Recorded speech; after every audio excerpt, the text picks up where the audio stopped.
é muito diferente do que diz, né, a grande mídia, do que buscam demonizar as experiências socialistas assim. Mas É que óbvio nenhuma... que tiveram contradições, né, mas elas precisam ser entendidas como uma experiência histórica para a gente avançar, né, e fazer melhor na nossa experiência brasileira de Revolução Socialista, por exemplo. Mas por que nenhuma perdurou?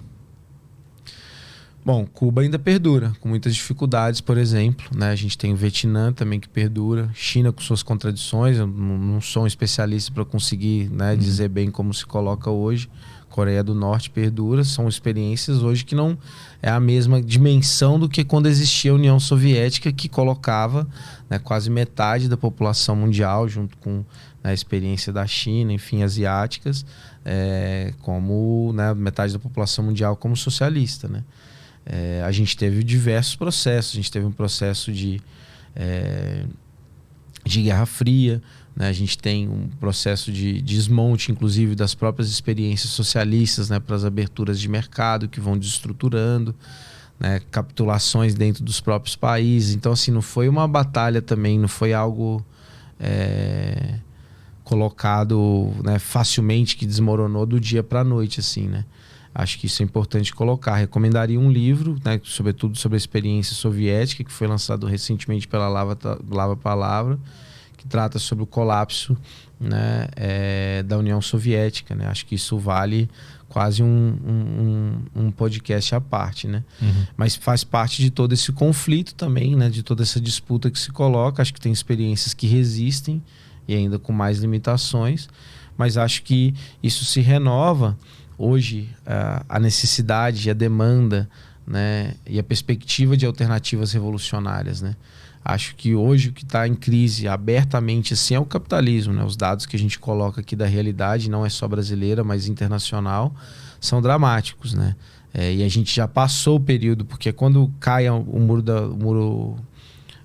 quando cai o muro de Berlim, né, em 89, a dissolução da União Soviética no início dos anos 90, aí há a possibilidade dessa narrativa, né, mais universalizada da burguesia ter ganhado na disputa ideológica, de que o socialismo perdeu, né, porque ele foi derrotado. Então até o Fukuyama acha que é o fim da história, o que resta agora, aí a Thatcher que dizia, né, não há alternativa, né, o que é possível é só gerir o capitalismo. Isso cai sobre um peso assim no movimento comunista internacional, e não só no movimento operário, né, no movimento dos trabalhadores em todo o mundo, que faz e é parte constituinte desse recuo de bandeiras assim, histórica, né? Não só do PCB, que quase deixou de existir, mas se a gente compara o PT dos anos 80, por exemplo, a gente estava assistindo, recomendo inclusive para as pessoas assistirem, a Rede Povo, né, que era a propaganda política do Lula em 89, que falava em confiscar os latifúndios, né, que falava em burguesia, falava em trabalhadores, criticava a mídia hegemônica, né, enfim, era algo, falava em socialismo, era algo assim, muito mais elevado o debate, que depois dessa vitória de fato da burguesia sobre as experiências socialistas, que tiveram grande expressão. E a gente tem que entender isso, que existia a experiência, mas ela não tinha, né, tornado-se internacional de um ponto de vista de estar em todo mundo. Então continua em disputa, claro, a burguesia continua existindo, e uma burguesia muito poderosa, né, dos Estados Unidos, na União Europeia, né, então, que ainda não era a União Europeia, né, mas na parte, né, ocidental da Europa. Enfim, então é uma batalha que a gente perdeu, né, e sofreu as consequências, porque uma vez que é derrotado também, você tem em todo mundo essa expansão das políticas neoliberais, que tem como nos eixos justamente uma grande retirada de direitos baseado no enxugamento, né, do Estado, corte de recursos, etc., que haviam sido conquistados na maior parte dos países, porque esses direitos tinham sido garantidos nos países socialistas, né, e para não perder os dedos, a burguesia cedia os anéis, né, nos países capitalistas. Uma vez essas experiências não existindo no horizonte mais, o que se coloca como possibilidade, né, uma ofensiva sobre esse direito dos trabalhadores, assim, né, que se colocou em todo mundo.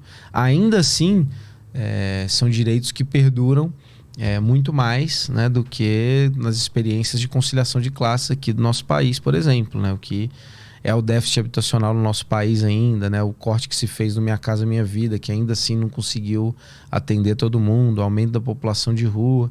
Se a gente olha para os países do leste europeu, por exemplo, é onde a gente vai encontrar, né, a maior porcentagem de pessoas, né, com casas próprias, que não precisam pagar aluguel do mundo ainda, né, porque fazia parte dessa política de universalização do acesso, né, à habitação.